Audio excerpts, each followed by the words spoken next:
In this video, I will show you how to use Brawl Stars QR codes to join clubs, maps, and more.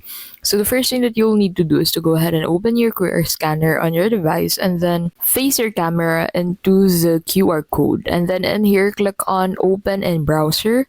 And then once you're in here, you need to go ahead and reload this page first, and then on this section simply click on that claim reward button. So basically you need to have the Brawl Stars application on your device to be able to claim that reward, and then once you click on that, that will redirect you into the Brawl Stars application, and then you'll be able to find a notification that says that you have claimed that specific reward. And that is how you can basically use Brawl Stars QR codes to join clubs, maps, and more.